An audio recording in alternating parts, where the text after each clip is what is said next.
በስመ አብ ወወልድ ወመንፈስ ቅዱስ አሐዱ አምላክ።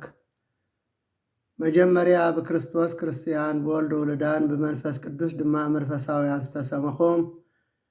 ናይ እግዚአብሔር ቤተሰብ ከመይ ቀኒኹም ደሓን ቀኒኹም መቸም በተን ኩሉ ግዜ ምስጋና እግዚአብሔር ዝለወዳ ከናፈርኩምን አብኩምን ነቲ ሰማይን ምድርን ዝርአን ዘይርአን ኩሉ ዝፈጠረ ልዑለ ባህሪ እግዚአብሔር አምላኽና ተመስገን እግዚአብሔር ኢልኩም ምስጋናኹም ክተቅርብሉ ከም ተቅርብሉ ዘጠራጥር የብለይን። እምበኣርከስ ንንስሓ ዝበቅዕ ፍረ ግበሩ። ሉቃስ ምዕራፍ 3 ፍቅዲ 8።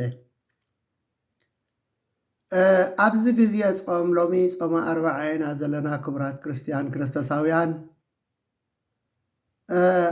ጾም ከዓ ንስሓ ኣቲኻ ክትጾሞ እንኮለኻ ትገብሮ ዝነበርካ ትሰርሖ ዝነበርካ ሓጢኣት ተናዚዝካ ናብ እግዚአብሔር ኣምላክካ የቕረታ ሓቲትካ እትጾሞ ስለ ዝኾነ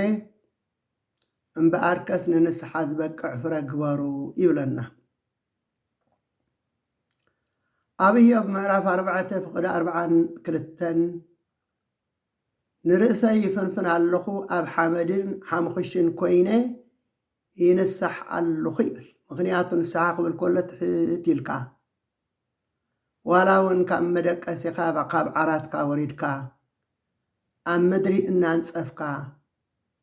እንዳደቀስካ ዝተፈላለዩ ነገር ትሕት እትብለሉ ንስጋኻ እትቐፅዐሉ ብመንፈስ ግን እትባረኸሉ እትቅደሰሉ እዩ። ስለዚ ንርእሰይ ይፍንፍን ኣለኹ ኣብ ሓመድን ሓሙኽሽትን ኮይነ ይንሳሕ ኣለኹ ይብል ኣቦና እዮም። ነቢይ ሕዝቅኤል እውን ኣብ ምዕራፍ 18 ፍቅዲ 21 ክሳብ 30 ተነስሑ ኣበሳኹም ጥፍኣት ከየምፃኣልኩም ይብለና። ምክንያቱ እንተ ዘይተነሲሕና እቲ ኣበሳና እቲ ሓጢኣትና ጥፍኣት ከምፀልና መዓት ከምፀልና ዝተፈላለየ መቕፃዕቲ ከምፃልና ይኽእል እዩ። ካብ ኩሉ ግህሰትኩም ተመለሱ፣ ካብቲ ትገብርዎ ዝነበርኩም ተመለሱ ይብለና። ስለዚ ንስሓ ናብ እግዚአብሔር ምምላስ እቲ ትገብሮ ዝነበርካ ክፉእ፣ እቲ ትሓስቦ ዝነበርካ ክፉእ፣ እቲ ትሰርሖ ዝነበርካ ክፉእ፣ እቲ ትሕሉነ ዝነበርካ ክፉእ ገዲፍካ ኣምላኸይ ይቕረ በለለይ ኢልካ ንስሓ እትኣትወሉ ብጾም ምጸሎት እዩ። ምክንያቱ ከይተነሳሕካ ሙፃም ከምቲ ትገብሮ ዝነበርካ፣ ከምቲ ትሓስቦ ዝነበርካ፣ ከምቲ ትፍፅሞ ዝነበርካ፣ ከምቲ ትሕሉነ ዝነበርካ ዘይኮነስ ዝገበርካዮ ዝኾነ ሓጢኣት ተናዚዝካ ተነሲሕካ ዝፅዎም ጾም እዩ። እቲ ትገብርዎ ዝነበርኩም ሓጢኣት ደርቢኹም ይብለና። እቲ ትገብርዎ ዝነበርኩም ሓጢኣት ደርቢኹም ሓድሽ ልብን ሓድሽ ኣእምሮን ኣጥርዩ። ምክንያቱ ትገብሮ ዝነበርካ ገዲፍካ ሓድሽ ልቢ፣ ፅሩይ ልቢ፣ ቅኑዕ ልቢ፣ ንእግዚአብሔር ዘሕጉስ ልቢ፣ ንእግዚአብሔር ዘስምር ልቢ ሒዝካ ምቕራብ። ስለምንታይ ከ እትመቱ ኣነ ሓደ እኳ ክመውት ኣይፈትን እሞ ሓጢኣት ምግባር ሕደጉ ብህይወት ድማ ንበሩ ኣነ እግዚአብሔር ተዛሪበ ኣለኹ ይብል። ነቢ ዘካርያስ ከዓ ኣብ ምዕራፍ 1 ፍቅዲ 3 ክሳብ 6 ካብ እኩይ መገድኹምን ካብ እኩይ ግብርኹምን ናባይ ተመለስ ይብል። ሪኹም ካብ እኩይ ግብርኹምን ካብ እኩይ መገድኹምን ማለት እሲ እግዚአብሔር ብዝፀልኦ መንገዲ እግዚአብሔር ብዝፀልኦ ስራሕ ንኸይድ እንተ ነርና ንሱ ገዲፍና ናበይ ናብ ኣምላኽ ናብቲ ቁኑዕ እግዚአብሔር ዝሕጎሰሉ ነገር ክንምለስ ይግባእ። ኣነ እውን ናባኻትኩም ክምለስ እየ ይብል። ስለዚ ንሕና እንተተመሊስና ትንገብሮ ዝነበርና እንተገዲፍና እግዚአብሔር ኣምላኸይ ተጋግየ ነረ ሕማቕ ይሰርሕ ነረ እልና እንተተመሊስና እግዚአብሔር ከዓ እንታይ ኢሉን ኣነ እውን ናባኻትኩም ክምለስ እየ። ንስኻትኩም ናባይ እንተተመሊስኩም ኣነ ከዓ ናባኻትኩም ክምለስ እየ ይብል። ቀፂሉ قصيلو أبي تنبيت إساياس معرف 55 فقد شدة تملسوا يبل تملسوا ناب እግዚአብሔር ጸልዩ ቀረባ ከለውን ጸውዑ ሓጣን መገዶም ዓመፀኛታት ከሓሳቦም ይግደፉ ይብል ይኹም ሓጣተኛታት መገዶም ትዝገብርዎ ዝነበር ሓጣት ገዲፎም ዓመፀኛታት ከሓሳቦም ይግደፉ እግዚአብሔር ውን ክምሕሮም ይብለና ከምዚ እንተልና እግዚአብሔር አምላኽ ይቅርብለና እግዚአብሔር መሐሪ ምክንያቱ እንተ ተመሊስና ካብታ ዝተመለስና ላስዓት እግዚአብሔር አምላኽ ተሓጣትና ዝኾነ ኩሉ ኣይዝክረልናኒ አብሮም የምዕራፍ 7 ፍቅዲ 14 ሐዋርያ ቅዱስ ጳውሎስ ውን ከምዚ ይብል ሰብ ንሓጣት ዝተሸጠ ሰናይ ተግባር ዘይብሉ ስለ ዝኾነ ይብለና ምክንያቱ ንሕና ሰብ ኮይኑ ዘይጋገ ዕንጨይቲ ኮይኑ ኣብ ሓዊ ኣትዩ ዘይተክኽ ስለ ዘየለ እግዚአብሔር አምላኽ ድማ ዋላ ሓደ ሰብ ክጠፍኦ ስለ ዘይደሊ ምንቲ ከይንጠፍ ኢሉ ንስሓ ስለ ዝሰርዓልና ነቢያትን ሰበኽቲ ወንጌል ሐዋርያትን ቀንዲ ትምህርቶምን ስብከቶምን ኣዋጆምን ተነስዑ ዝብል እዩ ምክንያቱ ሰብ ኮይኑ ዘይጋገየ ሰብ ንሓጢኣት ዝተሸጠ ሰናይ ተግባር ዘይብሉ እዩ ዝብለና ስለዚ ሰብ ኮይኑ ዘይጋገ አልቦ እንቀዳሚ አዳም እስከ እዚኤ ዘይሃደጎ ለስርዓትከ ካብቲ ቀዳመ አዳም አቦናት ሕጂ ክሳዕ ሎሚ ንሕግኻ ንስርዓትካ ዘይገደፎ የሎን እዩ ዝብለና ስለዚ ሰብ ኮይኑ ዘይጋገ ሰብ ኮይኑ ዘይስሕት ሰብ ኮይኑ ሓጢኣት ዘይገብር የሎን እግዚአብሔር አምላኽና ግን ሓደ ሰብ ክጠፍኦ ስለ ዘይደሊ ምንቲ ከይንጠፍ ኢሉ ንስሓ ስለ ዝሰርዓልና ነቢያትን ሰበኽቲ ወንጌል ሐዋርያትን ቀንዲ ትምህርቶምን ስብከቶምን ኣዋጆምን እንታይ ይነሩ ተነስሑ ዝብል እዩ ምክንያቱ ከይተነሳሕካ መንግስተ ሰማያት ኣይትእቶን ከይተነሳሕካ ኣብ ገነት ኣብ መንግስተ ሰማያት ክትነብር ኣይትኽእልን ስለዚ ተነስሑ ዝብል ነበረ ንኣብነቱ ኣብ ወንጌል ሉቃስ ምዕራፍ 3 ፍቅዲ 2-9 እንተሪእና ወንጌል ማቴዎስ ምዕራፍ 3 ሓብደ እንተሪእና ናብ ዮሐንስ መጥምቅ ቃል አምላኽ ኣብ ምድረ ባዳ መፅኦ ይብለና ንዕድገት ሓጢኣት ዝኸውን ናይ ንስሓ ጥምቀት እናሰበኸ ኣብ ኩሉ ከባቢ ዮርዳኖስ ዞረ ንንስሓ ዝበቅሕ ፍረ ግበሩ ፅቡቕ ፍረ ዘይፈሪ ዘበልኦም ክቁረፅ ናብ ሓዊ ድማ ክድርበ እዩ ይብሎም ነበረ ኣብ ወንጌል ማርቆስ ምዕራፍ 1 ፍቅዲ 5 ብዘላ ሃገር ይሁዳን ኩሎም ሰብ ኢየሩሳሌም ናብኡ ይመፁ ብሓጢኣቶም እናተናዘዙ ከዓ ኣብ ፈለገ ዮርዳኖስ ብዮሐንስ ይጥመቑ ነበሩ ይብለና እንታይ እንዳገበሩ ናብ ዮሐንስ ይመፁ ነሮም ብሓጢኣቶም እናተናዘዙ ብሓጢኣቶም እናተነስዑ ከዓ ኣብ ፈለገ ዮርዳኖስ ብዮሐንስ ይጥመቑ ነበሩ ይብል ኣብ ወንጌል ማቴዎስ ምዕራፍ 4 ፍቅዲ 17 እንተሪእና ውን መድኃኒ ዓለም ክርስቶስ መንግስተ ሰማያት ቀሪባ ኣላ እሞ ተነስዑ እናበለ ክሰብኽ ጀመረ ይብለና ጎይታናን ኣምላኽናን መድኃኒናን ኢየሱስ ክርስቶስ ውን ትምህርቱ ክጅምር እንከሎ ተነስሑ መንግስተ ሰማያት ቀሪባ ኣላ እሞ ተነስዑ እናበለ እዩ ትምህርቱ ጀሚርዎ ይብለና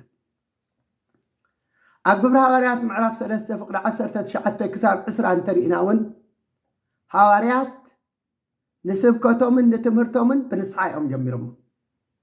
ሓጢኣትኩም ምእንቲ ክደምሰሰልኩም ርኢኹም ሓጢኣትኩም ምእንቲ ክደምሰሰልኩም ካብ ገጽ እግዚአብሔር ከዓ ዘመን ምሕዳስ ምእንቲ ክመፀልኩም ተነስሑ ተመለሱን ይብል ኣብ ግብረ ሐዋርያት ምዕራፍ 2 ፍቅዲ 38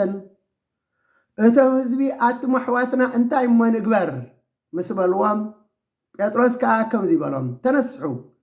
ሕድገት ሓጢኣት ምእንቲ ክትረኽቡ ከዓ ነፍሲ ወከፍ ብስም ኢየሱስ ክርስቶስ ይጠመቕ እግዚአብሔር ዝህቦ ሕያው መንፈስ ቅዱስ ከዓ ክትቅበሉ ኢኹም ይብሉ ነበሩ እንታይ ኢሎም ሐዋርያት ነቶም ናብኦም ዝመፁ ዝነበሩ እንታይ ኢሎም እቶም ህዝቢ ኣቱም ኣሕዋትና እንታይ ንግበር ምስ በልዎም ጴጥሮስ ከዓ ከምዚ ይበሎም ተነስሑ ሕድገት ሓጢኣት ምእንቲ ክትረኽቡ ከዓ ነፍሲ ወከፍ ብስም ኢየሱስ ክርስቶስ ተጠመቕ ምክንያቱ ብዘይካ ንስሓ ሕድገት ሓጢኣት ስርየት ሓጢኣት ኣይርከብን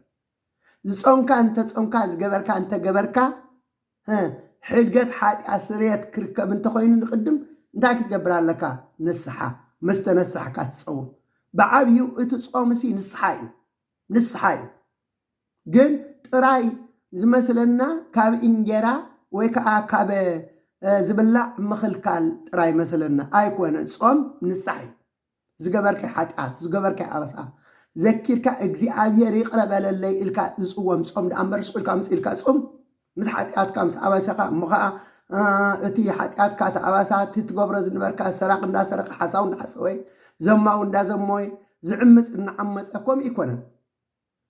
ንስሓ ዝበሃል ጾም ዝበሃል ካብ ከምዚ ዝኣመሰለ ክትክልከል ኣለካ ክትጎድፎ ኣለካ ሰራቅ እንተነይሩ ስርቁ ተነሲሑ ምስራቅ ከቋርፅ ኣለዎ ዘማው እንተነይሩ ተነሲሑ ካብ ዝሙት ከቋርፅ ኣለዎ ሓሳው እንተነይሩ እቲ ሓሶት ተነሲሑ ካብ ሓሶት ከቋርፅ ኣሎ ዓመፀኛ እንተነይሩ ዝተፈላለዩ ይዕበይን ዝገብሮ ዝነበረ እግዚአብሔር ኣምላኽ ይቅረ ክብለሉ እንተኮይኑ ንስሓ ከኣትሎ በቲ ዝገበሮ ዝነበረ ክጣዓስ ኣለዎ ተነስሑ ሕድገት ሓጢኣት ምእንቲ ክትረኽብኣ ነፍሲ ወከፍ ብስም ኢየሱስ ክርስቶስ ይጠመቕ እግዚኣብሔር ዝህቦ ሕያው መንፈስ ቅዱስ ከዓ ክትቅበሉ ኢኹም እንተ ደኣ ተነሲሕና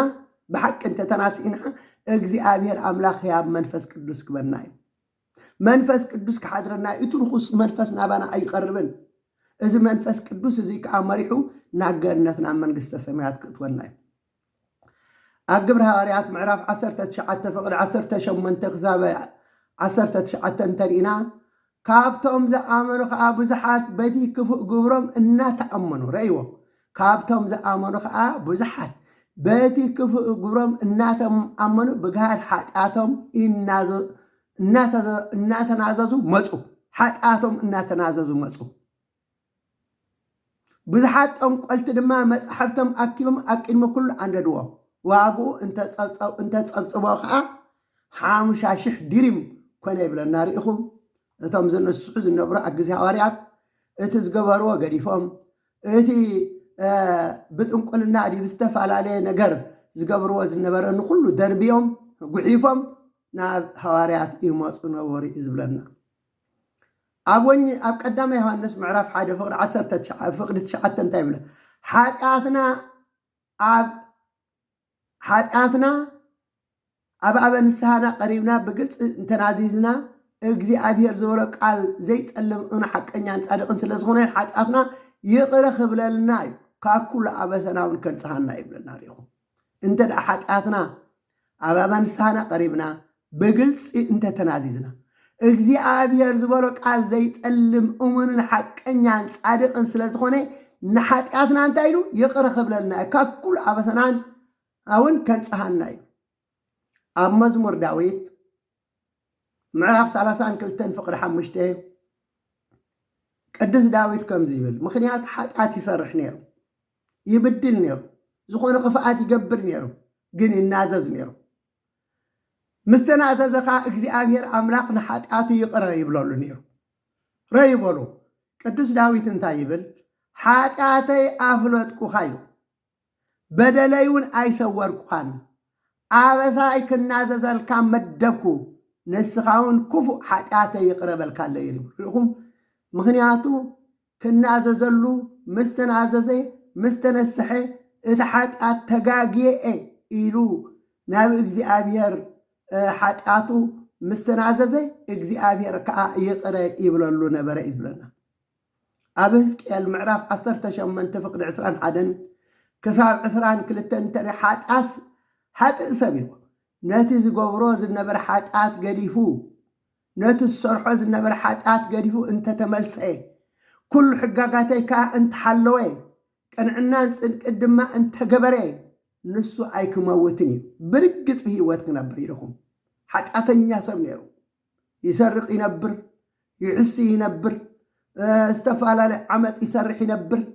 ነቲ ዝገብሮ ዝነበረ ሓጢኣት ገዲፉ ኩሉ ሕጋጋተይ ከዓ እንተሓለወ ቀደም ካብ ሕጊ እግዚአብሔር ወፃኢ ይሰርሕ ነይሩ ድሓር ግን ተነሲሑ መፂኡ ኩሉ ሕጋጋተይ ከዓ እንተሓለወ ይብል እግዚአብሔር ቅንዕናን ፅድቂ ድማ እንተገበረ ንሱ ኣይክመውትን እዩ ብርግፅ ሂወት ክነብር እዩ كل حقاتو كحدقليو صدق سلا زغبره كا بهيوت كنبر يبلنا ريخم بهيوت كنبر كابتس غبرو زنبر حقات حنت اكو اكذكرن يازبلنا سلازي እግዚአብሔር አምላክና ግን محر أملاك روح أملاك سلازقني أنت يسرعلنا صدفي يفتر ما هاي يفتر يقول أبوتاتنا صدف ما يقبر نتصدفخ أمواس يسرح له سلازي እግዚአብሔር أملاكنا حادثة كتقف أساس لزي دلي كلنا عجنات عمن قست سماعات يوان كوين ناخد نبر سلاز دلي حاتقات ولا نسرح نبر نتحاتقاتنا كنسحلو تجاجينا إن الحاتقاتنا تأمنا تنازيزنا ناب أملاك نقرب يدلنا እግዚአብሔር أملاك سلازي أنت دا زي تنسحنا تراي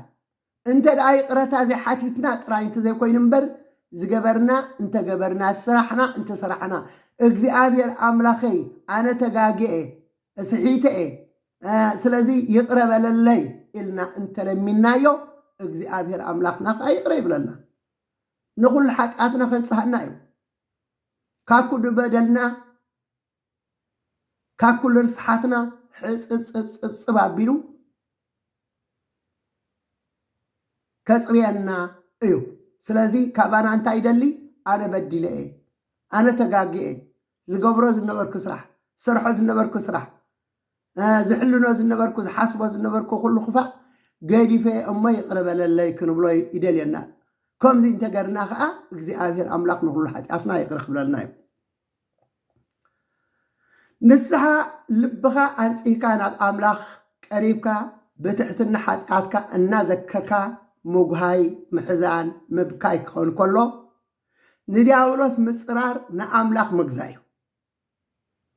تردينا هذا نسحاسي لبخا أنسيكا ناب أملاك نقراب بتحتنا حاتقاتكا النازكركا مغهاي محزان مبكاي كون كله ندياولوس مصرار نأملاك مغزاي أبي أقوم معرف 4 فقد شوعته كسبت شعته انتايبل نأملاك قرب وأمونسو قربكم يبل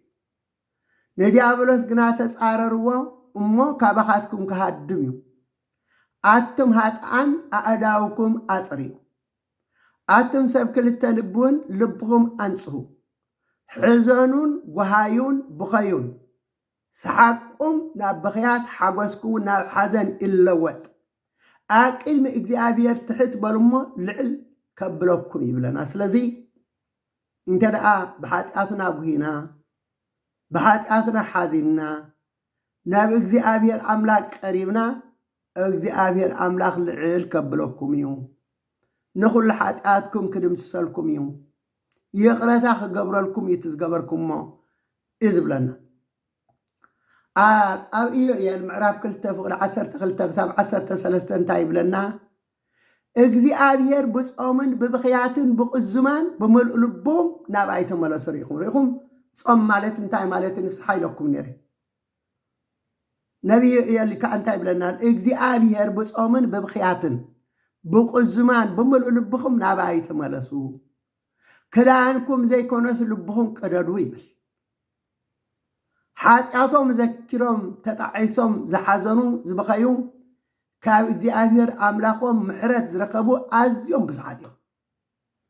ريخم حاتياتهم ذكرهم زبخيو زحزنو زغهايو بزحاتيهم كاب እግዚአብሔር أملاكهم محرت زرقبو أزيهم بزحاتيهم بنسحة زي تملسو ننسحة زبقع فرا زي فريو كاب እግዚአብሔር ቁጣዓን መዓትን ዘወረዶን ከዓ ኣዝዮም ብዙሓት እዮም ብንስሓ ዘይተመለሱ ብሓጢኣቶም ዘይተናዘዙ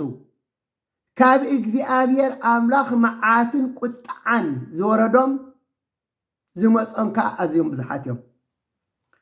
ኣብ ወንጌል ማቴዎስ ምዕራፍ 26 ፍቅዲ 31 ክሳብ 34 ተሪእና مدهاني آلان كريستوس نتو قاسا قتلو اتراباقع دما فح كبلايان زبل صحف سلازلو بزالي تأزيئة كل خاتكم كتكو حديني إخم مسبالهم هواراك دس بيطروس كلها تمكوا انتق حدوها أنا أي حدك كان يبلي መድኃኒ ዓለም ክርስቶስ ግና ካብዛ በዛ ለይቲ እዚኣ ደርሆ ከይነቆ 3 ግዜ ከም እትክሕደኒ ብሓቂ ይብለካ ኣለኹ በሎ ይብል። አይሁድ ንመድኃኒ ዓለም ክርስቶስ ምስ ሓዝዎ ኣብ ወንጌል ማቴዎስ ምዕራፍ 26 ፍቕዲ 69 ክሳብ 75 እንተሪኢና ድሕርዚ ንሃዋርያ ቅዱስ ጴጥሮስ ሓንቲ ገረድ ምክንያቱ ምስ ሓዝዎስ ደድሕርኡ ይስዒቡ ነይሩ ናብቲ ገዛ እውን ኣትዩ ነይሩ ቅዱስ ጴጥሮስ ድሕርዚ ንሃዋርያ ቅዱስ ጴጥሮስ ሓንቲ ገረድ ናብ ቀሪባ ንስኻ ምስ ኢየሱስ ገሊላዊ ነርካ ኢኻ በለቶ እሞ ሃዋርያ ቅዱስ ጴጥሮስ ድማ እዚ ትብልዮ ዘለኸ ኣይፈልጦን እየ ኢሉ ኣብ ቅድሚ ኩሎም ክሓደ ካልኣይ ግዜ ከዓ ነቶም ኣብኡ ዝነበሩ እዚ ምስ ኢየሱስ ናዝራዊ ነይሩ ይበለቶም ሃዋርያ ቅዱስ ጴጥሮስ ከዓ ንካልኣይ ግዜ ነዚ ሰብኣይ እዚ ኣይፈልጦን እየ ኢሉ መሓለ ድሕሪ ቁርብ ግዜ ካብቶም ኣብኡ ደው ኢሎም ዝነበሩ ንስኻ ብሓቂ ካብኦም ኢኻ ዘረበኻ እውን የፍለጠካ ኣሎ በሎ ሃዋርያ ቅዱስ ጴጥሮስ ንሳልሳይ ግዜ ነቲ ሰብኣይ እቲ ኣይፈልጦን እየ ኢሉ ክምሕልን ክረግምን ጀመረ ይብለና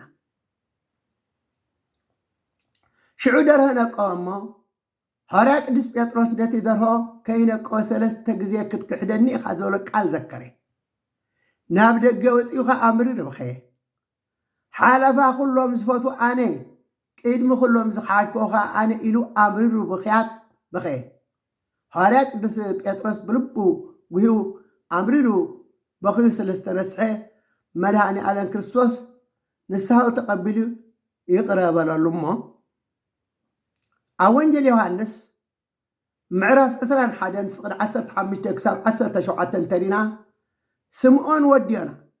ካብዚኣቶም ኣብ ሊጽቃዶ ተፍቅረኒ ኢኻ በሎ ይብል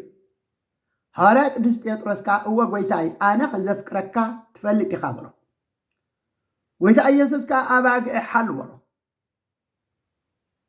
ኣባጊዕ ተባሂሎም ዘሎ ሃዋርያት እዩ ካልኣይ ስምዖን ወዲዮና ተፍቅረኒ ዶ ኢኻ በሎ እወ ጎይታ ኣነ ክንዘፍቅረካ ትፈልጥ ኢኻ በሎ ዕያወተይ ኣብልዕ በሎ ን72 ኣርድእቲ ማለት እዩ ሳልሳይ ስምዖን ወዲዮና ተፍቅረኒ ዶ ኢኻ በሎ ሃዋርያ ቅዱስ ጴጥሮስ 3 ግዜ ስለዚ ክሓድኮ ዲ 3 ግዜ ዝሓተኒ ዘሎ ኢሉ ጉሃየ እሞ ወተከዘ ጴጥሮስ በእንተ ዘይቤሎ ስልሰ ታፈቅረኒ ነው ጉሃየ ንሳልሳይ ግዜ ትፈትወኒ ዲኻ ዝብለኒ ዘሎ 3 ግዜ ስለዚ ክሓድኮ ዱ በለ ጎይታ ንስኻ ኩሉ ትፈልጥ ኢኻ ኣነ ዝኽንፍቅረካ እውን ትፈልጥ ኢኻ በለ ኣባጊዕ ሓሉ በሎ ን36 ቅዱሳት ኣንስቲ እዩ ስለዚ ክሳብ ክንዲዚ ስልጣን ሂብዎ ክዒድዎ እኳ እንተነበረ ብንስሓ ስለ ዝተመልሰ ይሁዳ ግን እቲ 30 ቅርሺ ዝሸጦ ተሓኒቑ እዩ ሞይቱ እምበር ክንስሕ መደብ ኣይነበሮ ስለዚ ቅዱስ ጴጥሮስ ንስሓ ስለ ዝተነስሐ ዝዓበየ ስልጣን ሓላፊ ናይ ኩሎም ቀዳማይ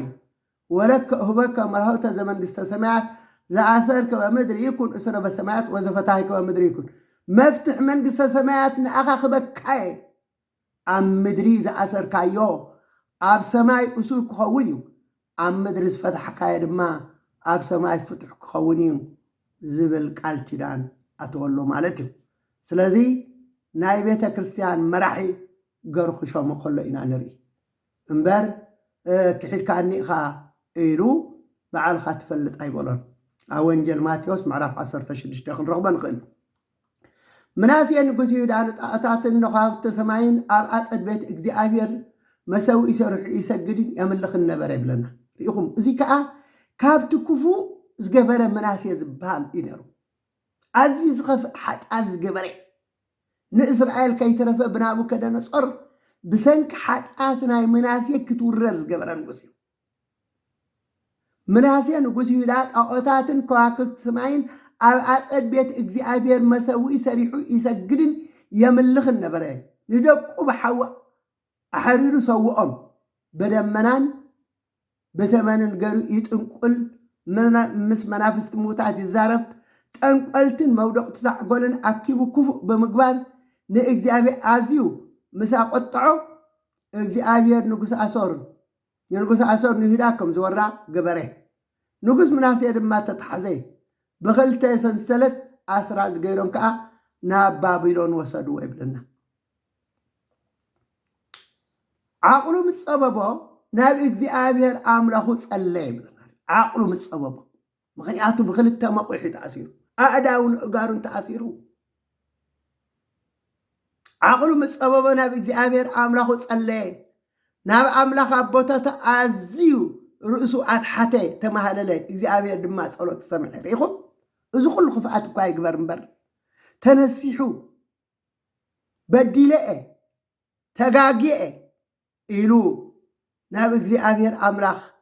مستملسي إجزابير دما صلو سمعو رهرهالو نام منقستو ون ملاسو بدحرزي من آسيا نقوس يودا ناتي مثل التعاطات أطفئو نمسوي إجزابير أحدشو مسوات سلامي عرق نبري كلهم هزبي داقا نأملاخ أبوتاتهم كم زقلقلوا كقلقلوا أزازي بالنار إخم إذا كل حق السرحي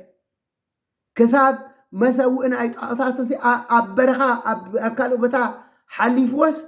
أبتي بيت مقدس كي ترفي أو أمسيو يسجد الله بنيرن تم تعاطات ندقو خي ترفسي مسوأتي نتم تعاطات يو بحاو حرير قوام إذا كنت زيد أكل عبي حال آز قبرقن مستنسحس إجزابير أملاخي قريب لولو نعم منقستون مالي سوا نعم منقستو مالسخاء نتي بيت مقدس كم زحدس قرو كلهم هزيو داخا نأملاخ أبوتاتهم كم زقلقولوا أزازي بلنا ريخم نسحا نخلو المفتحيو نخلو إجزابير أملاخنا مجم حدا سبك طفو أسلا زي دالي يعبين أس قبرنايو انت الأبد دي لئي تقاقيئي أملاخي محاري إخا محارني أملاخي يقربها لي إخا يقربها للي حتى يحدا قال لي إلنا بملء لبنات قالنا إجزابير أملاخ نحاتاتنا يقرب للنا حراي كابتي نبي نقص مناسيه زصليوز النبرة صلات أزيا أمن الصحة كتقمنا ونتخل كما يقرنا خن الصحة كلنا كما يقرنا حتى أثناء النازز كتقمنا زل التخل إذا صلات زي أقم ببالكم إيه أملاخ أبوتاتنا زخونكا أو كل التخل أملاخ أبوتاتنا زخونكا أجزاء أبير أملاخ أبراهامن يساقني أقومن أملاختهم كابهم استولدوا صادقانن نسخا نعلم نتن عالم ملئ وزلو مستنكر زغون نقرات فتركا كاوسن من انت كي تحلف كاوسنا من انت كي تحلف نبحري بقالكا أزازكايا عبيتي مستنكراتن قرومن زغوني سمكادما نمع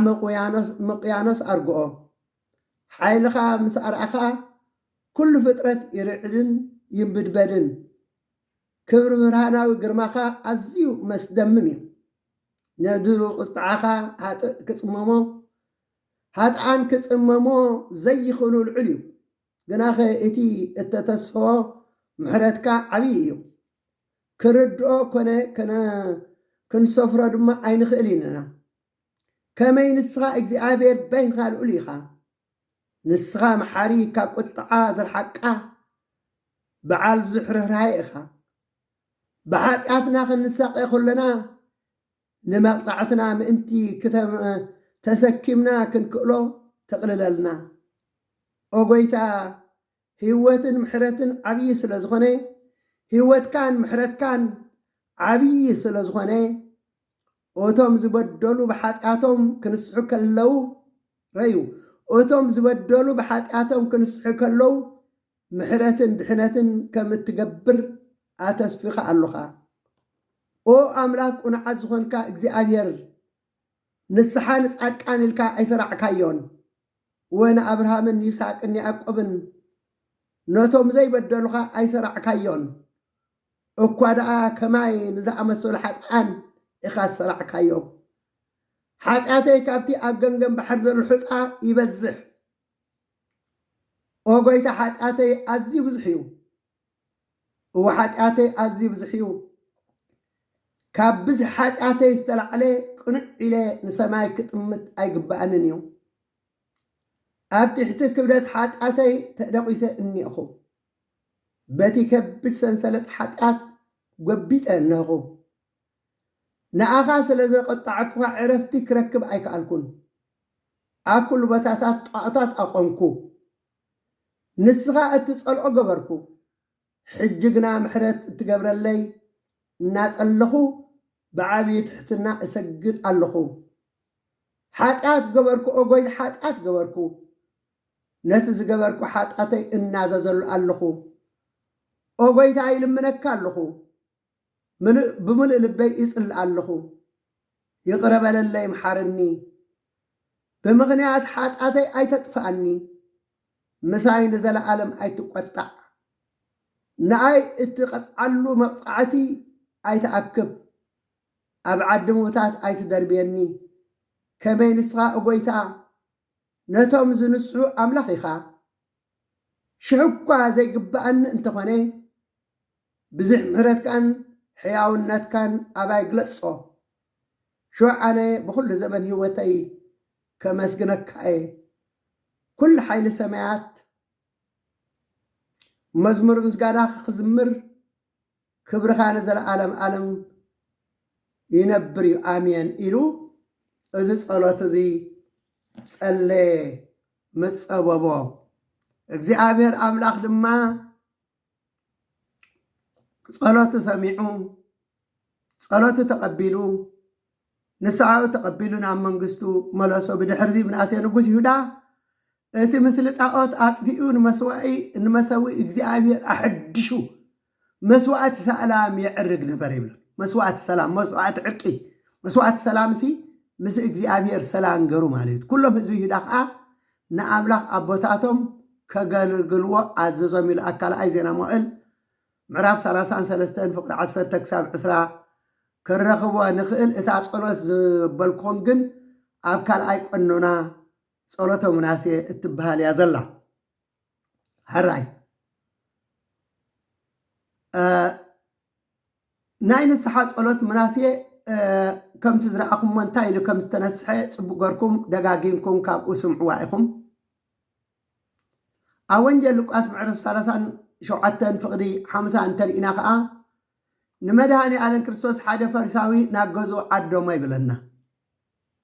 ሓንቲ ሓጠተኛ ሰበይቲ ክቡር ዝዋግኡ ቅዲ ቅብኢ ብኣልባስጥሮስ ዝተሰርሐ ቢልቃጥ ኣምፅያ ቀብኣቶ ብርብዓታ እውን እግሩ ኣጠልክአቶ ትምህርቲ ንስሓ እዩ ብፀጉሪ ርእሳ እንዳሓንሰሰት እግሩ ትስዕብ ነበረት ትምህርቲ ትሕትና እዩ እቲ ዝፀውዖ ፈሪሳዊ እዚ ነቢይ እንተዝኸውን እዛ ትትንክዮ ዘላ ሰበይቲ ሓጣተኛ ከም ዝኾነት ኣይምፈለጦን ዶ ኢሉ ብልቡ ሓሰበ መድሃኒ ዓለም ክርስቶስ ሓሳቡ ፈሊጡ ስሞን ዝብለካ ኣሎኒ በሎ ስሞን ከዓ መምህር ተዛረብ በሎ ሓደ ሰብኣይ ንሓደ 500 ዲናር ንሓደ ከዓ 5 ዲናር 50 ዲናር ኣለቅሕዎም ምኽፋል ምስኣኑ ከዓ ንኽልተኦም ገዲፍሎም ካብዚኣቶም ኣጸቢቑ ከፍቅሮ ዝግባእ ኣየናይ እዩ በሎ ስሞን ከዓ ንኣይሲ እቲ ብዙሕ ዝተገድፈሉ ይመስለኒ በለ ጎይታናን ኣምላኽናን መድሓኒናን ኢየሱስ ክርስቶስ ከዓ ቁኑዕ ፈረድካ ኢሉ ነዛ ሰበይቲ እዚኣ ትሪኣ ደለኻ በሎ ናብ ቤትካ ኣትየ ንእግረይ ማይ እኳ ይሃብካንን ናብ ገዛኻ ከኣቱ ከለኹሲ ንእግረይ ማይ እኳ ይሃብካንን እዚኣ ግና ብንብዓታ ንእግረይ ኣጠልቅያ ብፀጉሪ ርእሳ ሓንሰሰት ንስኻ ኣይተሳለምካንን እዚኣ ግና ካብ ዝኣቱ ጀምራ ኣጋረይ ካብ ምስዓም ኣይቋረፅን ንርእስኻ ንርእሰይ ዘይቲ ኣይሃብካንን እዚኣ ግና ኣጋረይ ብቁዲ ቅብኢ ቀብአት ስለዚ እዛ ሰበይቲ እዚኣ ብዙሕ ስለ ዘፍቀረት ብዙሕ ሓጢኣት ተሓዲጉላ ኣሎ حيدات زفقر حيدات يزعد قالو نسخاقنا حيدات سلزفقر حيدات حاتاتيو تحاديو القاعز اللو بولي بلنا مغنياتو نتا سبيتي نتا سبيت خا حاتاتك تحاديلك يمو امنتك ازد حانتك بسلام كي بلا اتي قدق بئي ب500 يورو استعدق نبره اتي مسح كا ب50 يورو استعدق نبره سلازي اتا حاتاتنيا سبيتي بعلت 500 يورو سمعن كا بعل 50 يورو يخون الله مالت بمثالي ابرم يا معرف كلت فقد 5 بترخان بتي من السحز ابي لبخان بتا قنع فرد املاخ زورد الله معلتي قطعه نرسخا مقزفت تاكبالو خيبل مخنياتو زين عند حرقينا كن بتي بتري لبنا من السحز ابي اغزيابير املاك فردنا ايو بتا معلتي فردقن قطعه انا نكب زلنا سلازي كاب قطعه كندحن كان معك اغزيابير املاك كندحن انتا كنقبرالنا كنسح يقبعنا أطرا باسيراك معراف 25 فقد شدشته 26 تايبل حاتات كان دحرت دربي خانا بإግዚአብሔር تملس يبل دربي يونت حاتات كا قدفو ندربي دحرخا مالتس قدفو مالتي عمنتو ما قدفت كايد كلها بدحرخا انت يسترف تقدفو تزقدف كاي ما قد يسترف سلازي حاتات كان دحريت دربي خانا بإግዚአብሔር تملس أكيد موصلي كاب حاتات رحاق ناب أملاخ تملس نسو خا نسو كاب سلمات أوصيو ناويوت برهان كمرحك كايبلنا ريخم انت انا امصينا صلينا حاتاتنا غريفنا كاب سلمات أوصيوس نابتنا ايزل عالم هيوت نابتنا ايزل عالم برهان كمرحنا ايو أبطبه بسراك معرف سران حدا فقر حدا كساب كلتي زقبرك حاتات اللدو ايتد قوم يبر ريخم زقبرك حاتات اللدو ايتد قومو كاب تمن كم تهدم كاب حاتات هدم تبن انت مسئنا انت نقبر نهدم كاب حاتات كاكم هدمو كم رحقو مغنيات هدم نحاتات انت قربك كتنغسك عيون تبان كم زنغسك الحاتات من كتنغسك من 4 لومي جزيء سلازي أخله أيسمعنا نخون اتنغسلو معالتن جزيان قنالو سلازي كبرات كريستيان كريستوساويان ما تقال لحسابي انت اخبركم نحنا ابزي جزيه صومنا انتا كنقبر علنا نسحا خن اتو يقرتا خن حتت እግዚአብሔር አምላኸይ መሐሪ ኢኻ ርህሩህ ኢኻ ይቅረ በሃሊ ኢኻ ንሰብ እንተ ደኣ ንስሓ ኣትዩ ካብ ክትምሕር ክትቀፅዕ ክትምሕር ስለ እትፈቱ ትፈቱ ኢኻ እሞ መሓረኒ ኢልና ኣብዚ ግዜ ጾምና ንስሓ ኣቲና ክንጾሞ ከለና በዝያዳ ውፅኢታዊ እግዚአብሔር አምላኽ ዝቕበሎ ጾም እግዚአብሔር ዝፈትዎ ጾም ክኾነላ እሞ ንስሓ ዘይኣተና ንስሓ ክንኣቱ ይግባአና እዩ ዘይተናዘዝና ክንናዘዝ ይግባአና ጾም ከዓ ምንዛዝ እዩ ሓጢኣት ሰሪሐ በዲለ ተጋጊአ እግዚአብሔር አምላኸይ መሐሪ ኢኻ ይቅረ በሃሊ ኢኻ እሞ ንኹሉ ሓጢኣተይ ግደፈለይ ንኹሉ ሓጢኣተይ ይቅረ በለለይ نخل حاتي محارني إلكا مسلاي كابتي نايس سرح سلازخوني ازي كنقبر እግዚአብሔር አምላኽ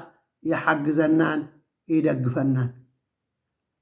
الراي صنيلكم ስለሰማዕኩም يመስግን ጸጋ ጎይታናን አምላኽናን መድኃኒናን ኢየሱስ ክርስቶስን ፍቅረ አምላኽን ሕብረት መንፈስ ቅዱስን ምስኩላትና ይኹን ጾምና ዝተባረኸ ጾምና ዝተቀደሰ ገይሩ